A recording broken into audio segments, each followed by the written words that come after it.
Let's turn to God's Word to Acts chapter 21. And I guess I'm going to issue a trigger warning.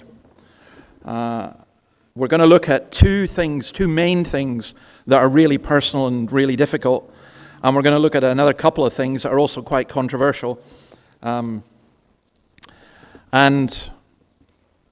I'm conscious that these things, I'm not being facetious at all. I'm conscious that these things are deeply personal.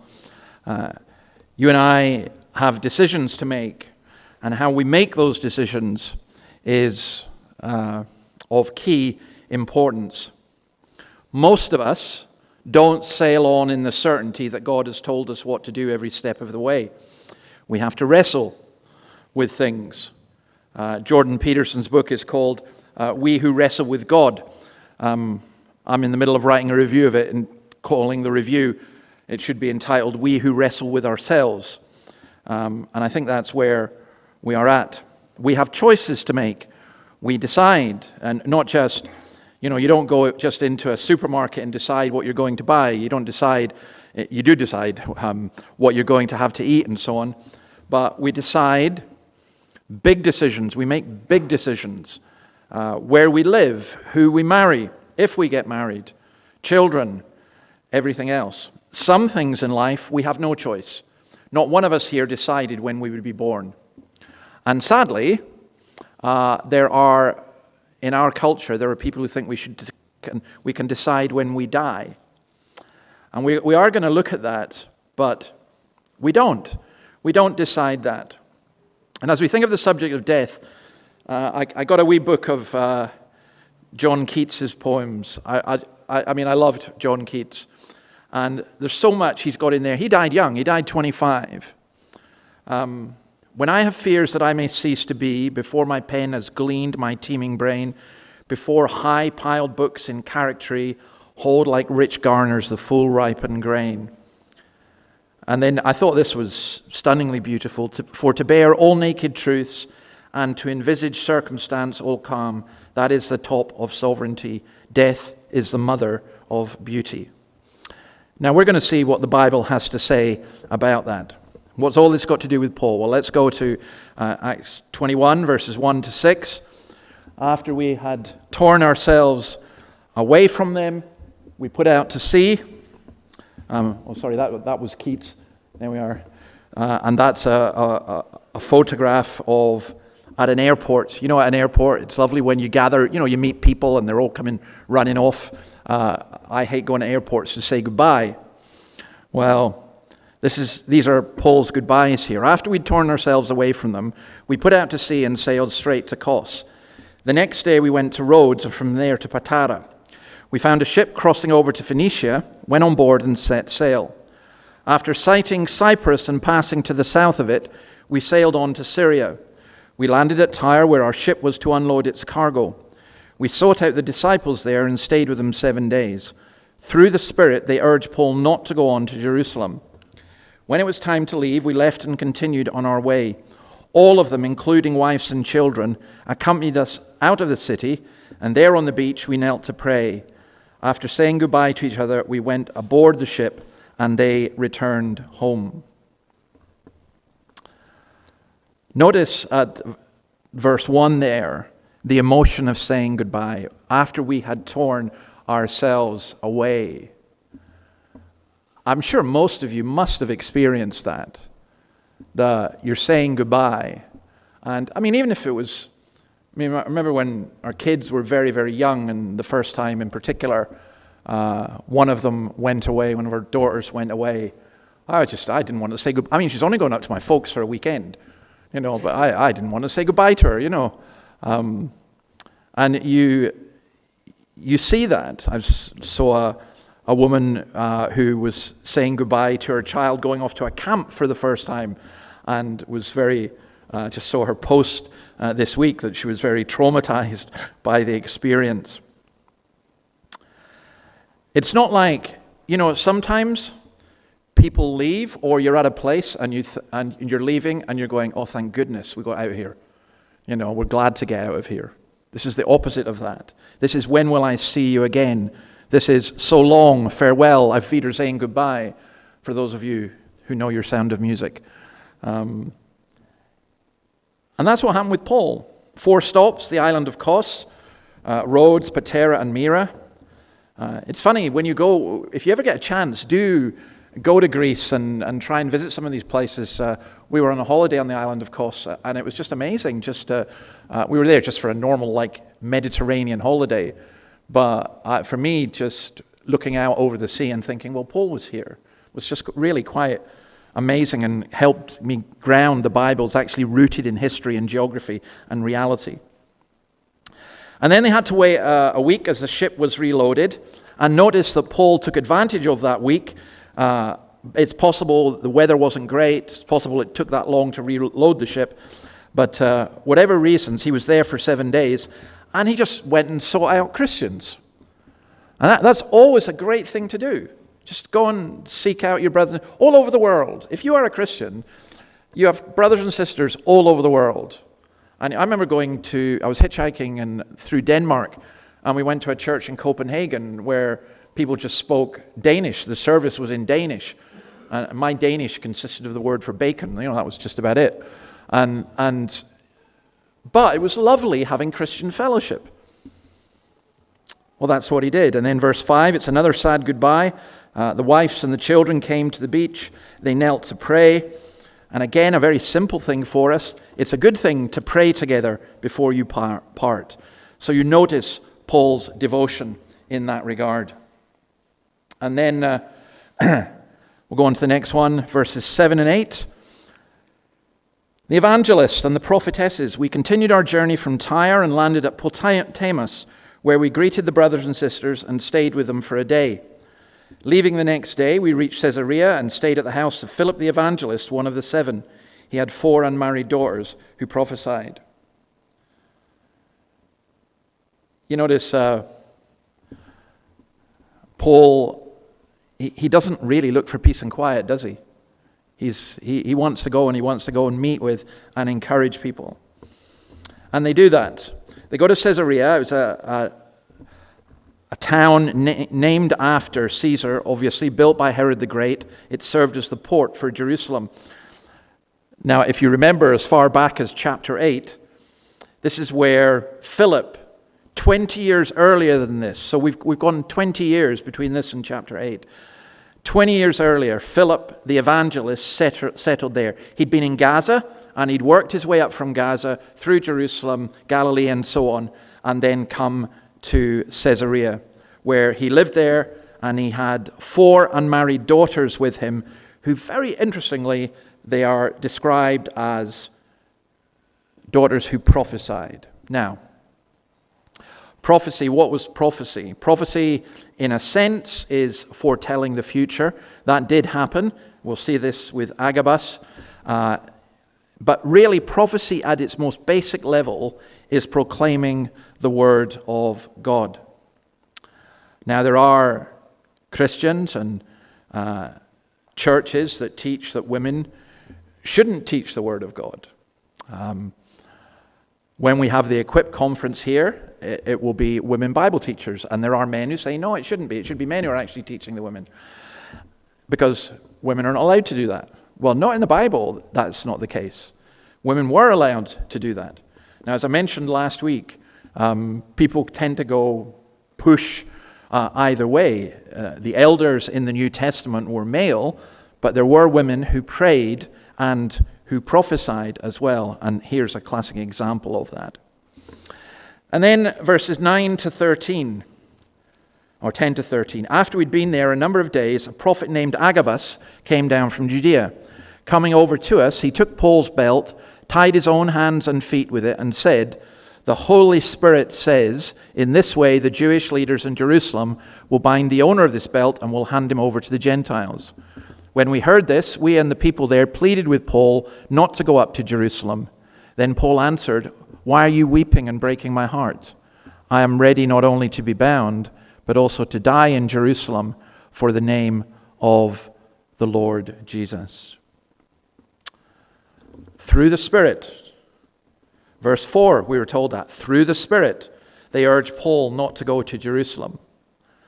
Now, I've known this chapter and read this chapter many times, and it was only this week that it really struck me. There's something wrong here. There's something doesn't make sense. There's a real difficulty and a real problem. And it's something I had to wrestle with. Because it's through the Spirit he was told not to go to Jerusalem. So did he disobey? And yet, he told the Ephesian elders the Spirit had told him to go to Jerusalem. So is the Spirit contradicting things? What happens when you get somebody saying, the Spirit told me this, and then someone else says, well, the Spirit told me this? How do you do that? What's going on here? Look at it in a bit more detail, and I'll offer you a solution. The prophet Agabus, who copies the Old Testament prophets with his signs. Think of Isaiah going stripped and barefoot for 3 years. Or I think my favorite is Ezekiel laying siege to a map of Jerusalem. What this prophet does, he takes a belt, which is not like a belt that most of us would have, but it would be a much longer piece of linen to hold everything together. And he says, you're going to be tied up, you're going to be bound. And they all plead with him not to go. And his response is stunning. He says, why are you weeping and breaking my heart? Why are you breaking my heart? How was his heart being broken? Was Paul being obstinate? In every city he went to, he was being told, don't go. Was he ignoring the guidance of the Spirit? And how do you discern the will of God? And this is really hard because the disciples at Caesarea thought he shouldn't go.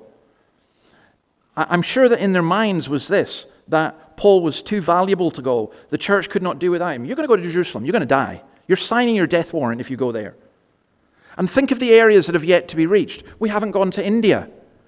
You've got to go to the north. You've got to go to the west. You want to go to Spain. You need to go to Spain. And you've planted all these churches in Turkey and Greece, and it's been great and brilliant and fantastic. And now you're going to go to Jerusalem like Jesus and get yourself killed. We can't afford to lose you.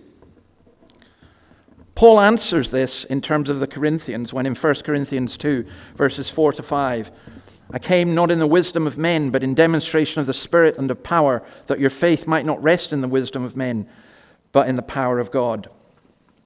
So here is a really important lesson for every single Christian to grasp, including me. None of us are indispensable. None of us are indispensable. You can't say, this church cannot do without me.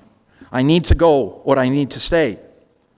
When someone says, you have to come and help us because we can't do without you, or you can't go and help them because we can't do without you, you have to be really, really careful with that because it becomes almost a form of manipulation. The fact is, we're all expendable in the work of God. Now, I would suggest that an immature Christian will not like that because we need to be wanted. We need to be loved. We need to be needed. What was that? The Meatloaf song, sorry, it just came into my head. I want you, I need you, but there ain't no way I'm ever going to love you. And don't be bad, 2 out of 3 ain't sad. Well, don't be sad, 2 out of 3 ain't bad. To be needed, to be loved is great. To be wanted is great. And to be needed is great. And there's a sense in which we are needed. The guys who are on the tech just now, if they don't do it, we don't get the tech. People playing the music, they don't do it, we don't get that. I'm needed to preach at one level. But none of us are needed in such a way that we are completely indispensable. Or to put it this way, we're all expendable in the work of the kingdom of God. And if you really think about that properly, it's a great relief. For me to know that the Lord is not dependent on me is an enormous relief. It gives you great freedom. See, I think in this, Luke is an intelligent man. He's not writing here that the Spirit contradicted himself. So the solution to, I think, this thing in terms of guidance is a couple of ways you can go. There are some people who think that when they were claiming inspiration without having it. So, for example, Agabus, look at his prophecy. He states that the Jews would bind Paul and hand him over to the Gentiles, but they didn't. It was the Romans who bound Paul and handed him over. I think that's been a bit pedantic, though, because later on in chapter 28 and verse 17, Paul talks about being delivered as a prisoner to the Romans. But how was Paul to know? He was convinced God had told him he should go. And here are all these people saying to him, God has told us you shouldn't go. I think that there's help here for us in guidance. Paul searched the scriptures and discerned the way, the general direction he was to go. There were certain principles. For example, he'd been collecting money for the poor in Jerusalem. He hadn't been to Jerusalem for 5 years. He was concerned about the unity of the church. He believed that though God had called him to be the apostle to the Gentiles, yet it was essential that he go back to Jerusalem. He worked that out. But here is the point. Paul was not given foolproof inner signals confirming to him every decision he ever made, and neither are we. In other words, you and I will make decisions that we're not sure about. And we don't need to have to say, well, God told me this. I think that you notice Paul doesn't say to them, why are you saying this to me? God's told me I have to go. Now be quiet. I have to obey God. He's torn. He's torn because he sees their compassion for him. He sees their concern for him. He wants to stay. But his heart is broken. That's what he's saying. And I think Paul knew this. I think he knew exactly, and Luke is recording it this way. This is the only way you can make sense of Acts, that Luke is recording Paul's journey to Jerusalem in great detail precisely because it mimics the journey of Christ to Jerusalem. And Paul knew that his call was to suffer. It wasn't to run away like Jonah, who came to this port and tried to run away. There's a word of warning here for those of us who are Christians. It is very easy to quickly know God's will for somebody else.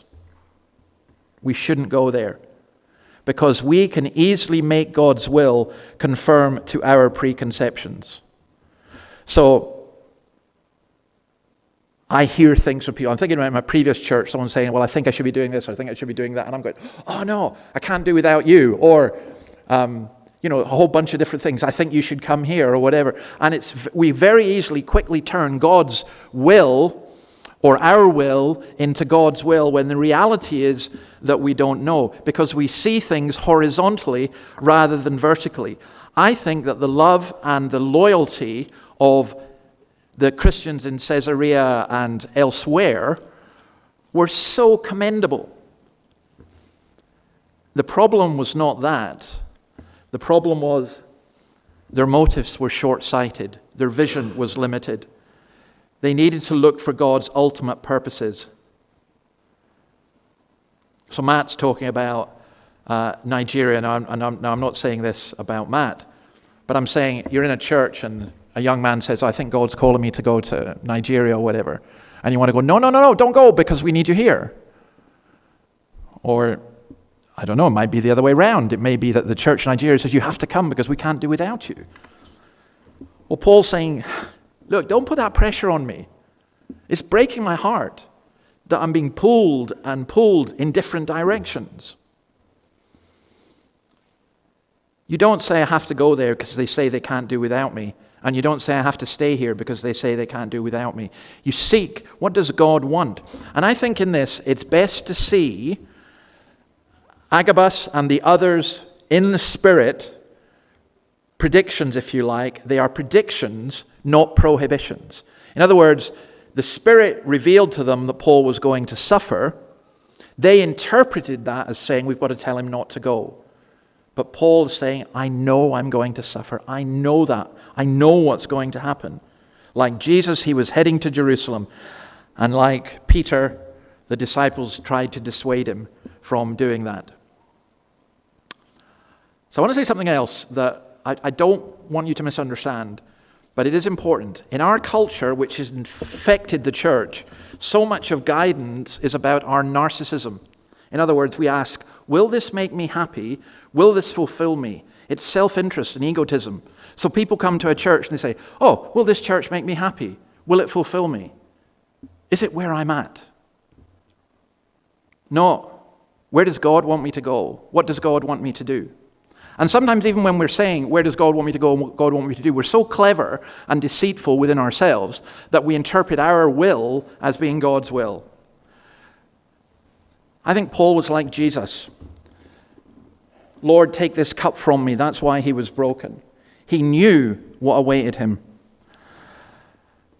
Martin Luther was warned by a special messenger from his friend George Spaitlin when he was asked to go to the Diet of Worms. He said, don't go because you'll die like John Huss. And Luther, sometimes Luther drives you nuts. His language at times, you think, how can you, even be a Christian with some of the things he says? But he's also got such a great way with words, and he had such courage.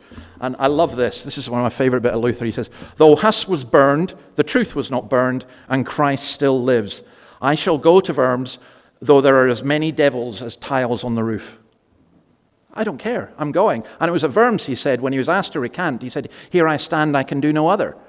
That's just enormous courage. I'm ready to die. That's what Paul says. Now, when he says he's ready to die, let's be careful about this. Some of us will say that, but there's a wrong way to say it, or a wrong attitude to have, and a right attitude. The wrong attitude is this: I'm just fed up. Get me out of here. I've had enough of this world. I just wish it was all over. I've met many people like that, good people like that, just had enough, and you can completely understand it. Or another wrong way is, I give up. I can't do anything. I give up. I've lost the will to live. That's not what Paul is doing here. Paul, he's not on a suicide mission. Paul's not saying, I've had enough, just let's get this over and done with. What he's saying is what he says in Philippians 1:21. I long to be with Christ, and to die is gain, and I long to be there. That's where I want to be. But I have to stay here for your sake. Again, notice in that he says, I'm torn between the two things. The desire to be with Christ, which is far better, or to stay here and help you. I'm torn. Keats says that death is the mother of beauty. You need to reflect on that phrase. It absolutely is. The day of our death, as one of the old Puritans says, I think it's Jonathan Edwards actually, the day of the Christian's death is better than the day of their birth. When a child is born, we celebrate and rejoice. When a Christian dies, we have a conflict because we mourn that they have gone from us, but we should also celebrate and rejoice that they have no more pain, no more suffering, no more sin.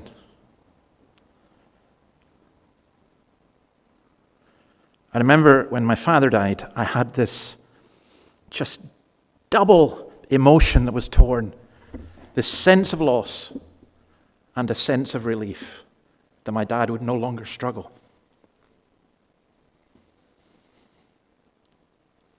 We need to be Christians who long to be with Christ, but who also acknowledge that only God will determine when that will be. And in terms of the guidance as regards that, Derek Thomas says this. I think this is lovely. One thing must be clear, however. A path must not be avoided simply because it's a difficult one. We should listen to and carefully evaluate the advice that others may give us.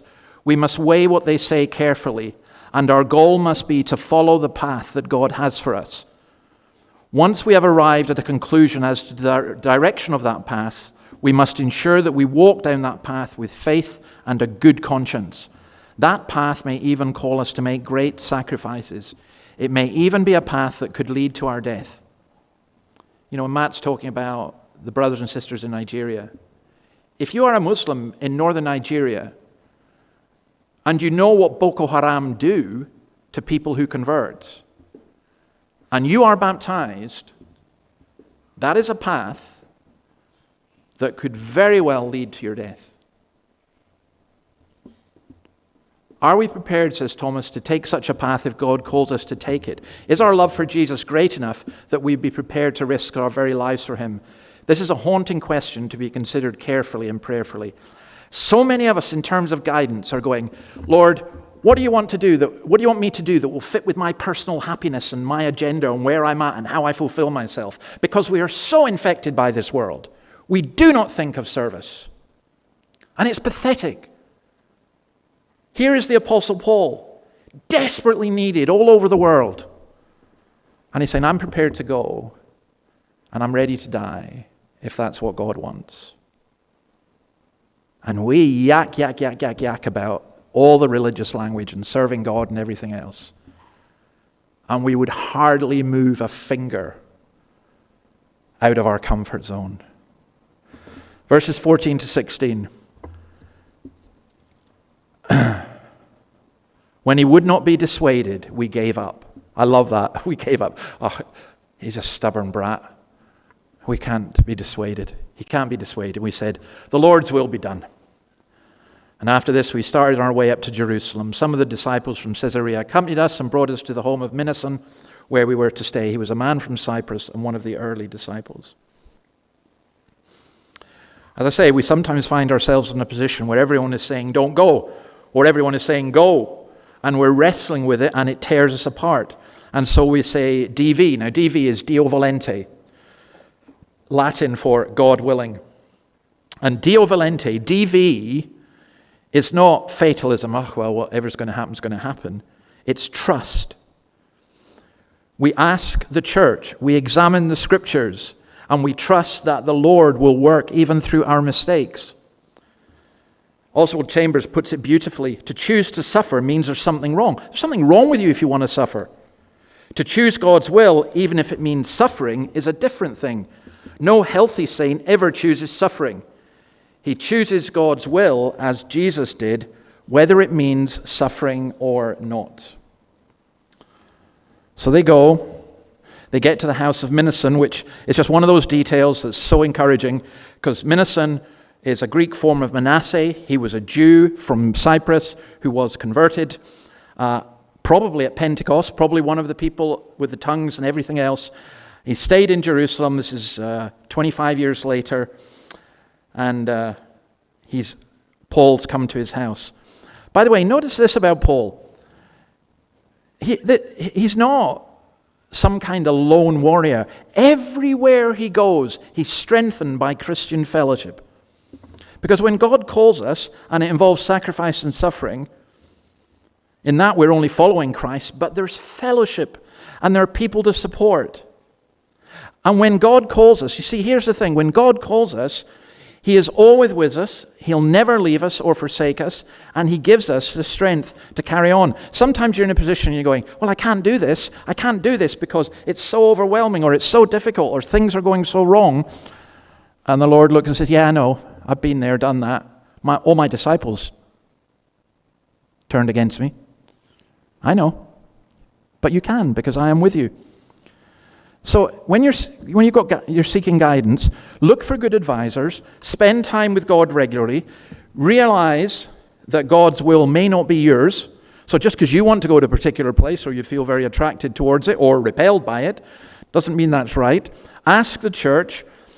Probably, I think, the thing I would say most of all, never make a hasty decision based on pressure, emotion, your emotion, or even others' emotion. And then if you know what God wants you to do, do it. There's a great prayer by Richard Baxter. It says this, I'll just do it in the Old English that he had. Lord, what thou wilt, where thou wilt, and when thou wilt. So thinking about that in terms of death, my question, I guess, of the week is, are you ready? There's a great Bob Dylan song, are you ready to face Jesus? Are you ready to meet the Lord? Are you ready? Paul was ready. 1 Corinthians 15:55, where, O death, is your victory? Where, O death, is your sting? He's saying, I'm facing a scorpion whose sting has been taken out of it. I don't fear that. Or it's like in John 5, verse 28, Jesus says, "Don't be amazed at this, for a time is coming when all who are in their graves will hear his voice and come out. Those who have done what is good will rise to live, and those who have done what is evil will rise to be condemned." You stand at a graveside, you go to a crematorium, the body is burned, the body is buried. That's it. That's what the world tells us. And Jesus tells us, no. There comes a time when the body will be reconstituted and raised.